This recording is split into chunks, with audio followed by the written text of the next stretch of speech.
নিশ্চয়ই জানেন, memory refresh করলে আপনারা পাবেন যে ব্রাহ্মণবাড়িয়ায় নাহিদ ও একটি কারখানায় জোর করে কাজ করতে দিয়ে তার ডান হাতটা হারিয়েছে। 10 বছর বয়সের নিয়ামুল। তখন করোনা, সব কিছু বন্ধ। ফ্যাক্টরির মালিক ফ্যাক্টরি চালাবে এবং 10 বছরের এই ছেলেটাকে লেদ মেশিনের ওখানে কাজ করতে দিয়েছে। কাজ করতে যাওয়ার উইদিন 5 মিনিটসের ভিতর তার ডান হাতটা চলে যায়। চিকিৎসা পেতেও কষ্ট হয়েছে, ওখানেই 3-4 ঘন্টা ফেলে রাখা হয়েছে। এরপরে তো চিকিৎসা নিয়ে অনেক টালবাহানা, চিকিৎসার খরচের জন্য তাকে কোর্টে আসতে হয়েছে। 2020 সালের ঘটনা। আমি যদি বলি 28/9/2020 ও ইনজুর্ড হয়েছে। 27/12/2020-এ এখানে রুল হয়েছে। হাইকোর্টের জাজমেন্ট পেতেও অনেক কাঠখড়। 2020-এর মামলা 31/1/2024 সালে হাইকোর্টে জাজমেন্ট হয়েছে। জাজমেন্ট মিউচুয়ালি হয়েছে।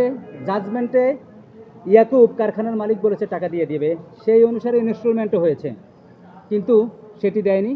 না দিয়ে অ্যাপিল করেছে। অ্যাপিলের ডিভিশন 19/11/2024-এ জাজমেন্ট দিয়েছে। এরপরেও কন্টেম্প করতে হয়েছে এই টাকা পেতে।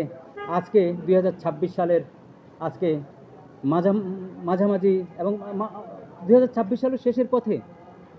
যাই হোক, এই দীর্ঘ পথ এই নাহিদ আপনাদের সহযোগিতায় অতিক্রম করেছে। মিডিয়াতে আপনারা সরব ছিলেন।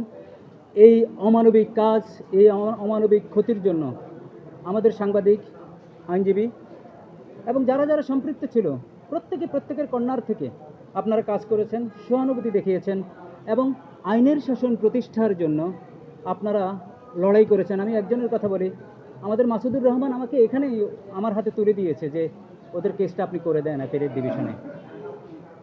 তা আমি ধন্যবাদ জানাই সবাইকে, সাথে এই কোর্টে যারা হাইকোর্টে রায় দিয়েছেন, মাননীয় বিচারপতিদ্বয়কে, অ্যাপিলেট ডিভিশনকে।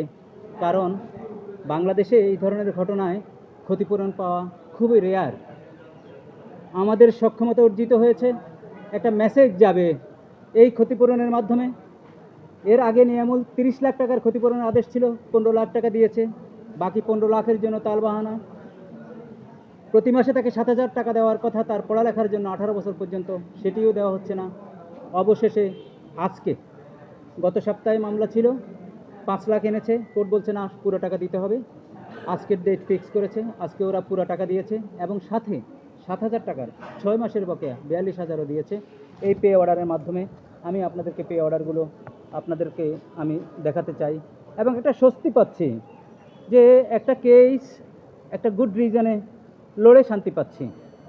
চেষ্টা করেছি নিয়ামলের পক্ষে কথা বলতে, আর এই জাজমেন্টটা মাইল ফলক হয়ে থাকবে। আশা করি শিশুদেরকে নিয়ে কোনো কারখানা অন্তত জীবন মৃত্যুর খেলা খেলবে না। আশা করি আমাদের শিশুরা স্কুল যাবে, কলেজে যাবে, যেই সময় পাঠদানের কথা সেই সময় তারা অন্য কাজে ব্যস্ত হবে না। আশা করি আমাদের পথে ঘাটে আর কোনো শিশু ঘুমাবে না। এই আশাটা আমরা করতেই পারি।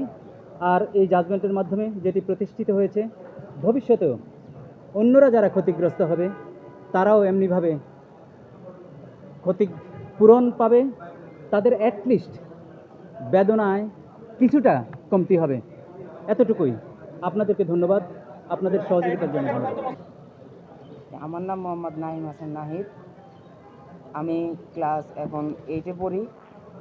তো আমি যখন আমার বাবার রোড অ্যাক্সিডেন্ট করে করোনার সময়, তখন আমাদের আর্থিক অবস্থা খুবই খারাপ ছিল। আমার বাবা রোড অ্যাক্সিডেন্ট করার পরে আমাদের পারিবারিক আর্থিক অবস্থা খুব খারাপ হয়। তখন আমাদের বাসার মালিক, আমরা যে বাসায় ভাড়া থাকতাম ওই বাসার মালিকেরই ওয়ার্কশপ ছিল। তো আমার বাবার কাছে আয়সা বলে, আমার আব্বুর কাছে আয়সা বলে মালিক যে আপনার ছেলে তো এখন স্কুলে যায় না, স্কুল পড়া বন্ধ, আপনার ছেলেকে অফিসে কাজে দিবেন না 2,000 টাকা বেতনে। তো আমার বাবা অসুস্থ ছিল, তাই আমাকে অফিসের কাজে দিয়েছিল। তো আমি ওখানে অফিসে অনেক দিন কাজ করার পরে যখন লকডাউন ছাড়ে, তো হঠাৎ একদিন মালিক এসে বলে যে আমাকে ওয়ার্কশপের ভিতরে নিয়ে কাজ করাতে। তখন আমি বলছি যে না, আমি কাজ করব না ওয়ার্কশপের ভিতরে। তখন ম্যানেজার আমাকে নিয়ে কাজ করতে যায় ওয়ার্কশপের ভিতরে।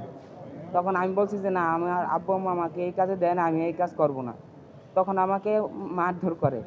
মারধর করে যখন কাজ করে তখন আমার মেশিনের ভিতরে ডাইন হাতটা চলে যায়। এখান থেকে তুল, পিছন থেকে তুল। আমার বাবা আমার জন্য অনেক কষ্ট করেছে।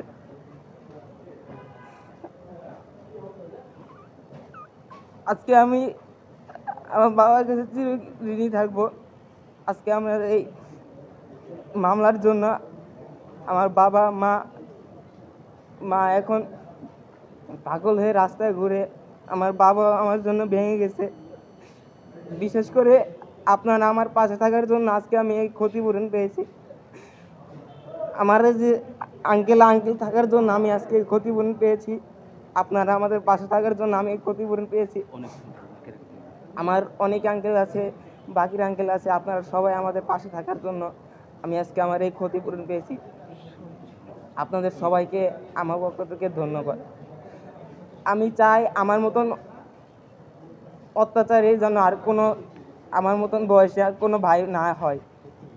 আমি চাই আমার মতো এত অত্যাচারী, এত নিষ্ঠুরতা যেন কোনো ভাই আর না হয়।